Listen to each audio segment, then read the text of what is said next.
አዶናይና ጃኒ አዶናይና ጃኒ ብለን ጀመርን። ውድ የዩቲዩብ ተከታታዮች እንዴት ሰንብታችሁልኛል? ባላችሁበት ሰላማችሁ ብዝት ይበል። እንግዲህ አዶናይና ጃኒ ብለን የሰራ ነው እንግዲህ ቲክቶኩን ወይንም ሶሻል ሚዲያውን እያጨናነቁ ያሉት ሁለቱ ናቸው።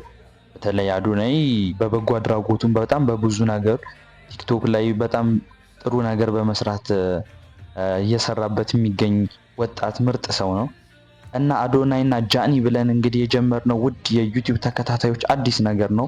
ሰሞኑን የተፈጠረ ነገር ነው። በሁለቱ ዙሪያ በጣም አስደሳች ነገር ነው። ምንድነው ካላችሁ እንግዲህ ያው አዶናይን ሁላችንም እንደምናውቀው በፖፑላር ኤሌክትሮኒክስ አማካኝነት ለአርቲስት ሱራፌል የመኪና ስጦታ አስበርክቷል። እናም በተለያየ ነገሮች ስራ ላይ እየተሳተፈ ነው። ከሳምንት በፊትም ወደ አርባ ምንጭ አካባቢ ነበር እና እንግዲህ ትላንት ወይ ከትላንት ወዲያ ይመስለኛል የተለየ ነገር ተፈጥሯል። ያው ጃኒ አዶናይ ባልተጠበቀበት ወይም ባላሰበበት ሁኔታ ሰርፕራይዝ አድርገዋለች። ማለትም እንግዲህ ሁላችንም እንደምናውቀው ከትንሽ ቀናት በኋላ የሚከበረው ቫላንታይንስ ዴይ ወይም የፍቅረኛ ማቾች ቀን አለ። እሱን ነው ያከበሩት። ውድ የዩቲዩብ ተከታታዮች በጣም ብዙን የቲክቶክ ፋሚሊ አጨናንቋል። በጣም ምንድነውም ግራ ገብቷቸው ነበር ብዙ የቲክቶክ ወይንም የነሱ አድናቂዎች። አሁን ላይ ግን ቫላንታይንስ ዴይ እየመጣ ስለሆነ አዶናይ ባላሰበበትና ባልተዘጋጀበት ሁኔታ ጃኒ ሰርፕራይዝ አድርገዋለች።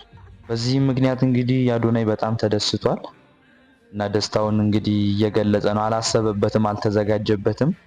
ያው እንግዲህ የምር ይሄ ነገር ወደ ትዳር ሊለወጥ ይችላል የሚል አዝማሚያ ያለው ደግሞም ይሆናል። ምክንያቱም የቫላንታይንስ ዴይ አክብረዋል። እነሱ ያሉበት ሁኔታ አሁን በጣም ጥሩ ላይ ነው ያሉት ሁለቱ የሀገራችን ታዋቂ ቲክቶከሮች። እንግዲህ አዶናይም እንዳለው በሚቀጥለው ዓመት የቲክቶክን አዋርድ እሱ እንደሚበላው እያሳየ ነው። ምክንያቱም ሶሻል ሚዲያው ላይ በደንብ እንደሱ እየሰራ ወይንም እየተቀናቀነ ያለ የለም። እሱ በብዙ ዘርፍ እየሰራ ነው እና ይሄን ነገር የተናገረውንም እውን እያደረገው ይሆናል። በደንብ እየሰራበት ነው የሚገኘው። እና ውድ የዩቲዩብ ተከታታዮች ቫላንታይንስ ዴይን እንግዲህ ጃኒ ባላሰበበት፣ ባልጠበቀበት፣ ባልተዘጋጀበት ሁኔታ መታ ሰርፕራይዝ አድርገው አዶናይ እንግዲህ በጣም ደስ ብሎት ነው ሲያከብሩ የነበረው።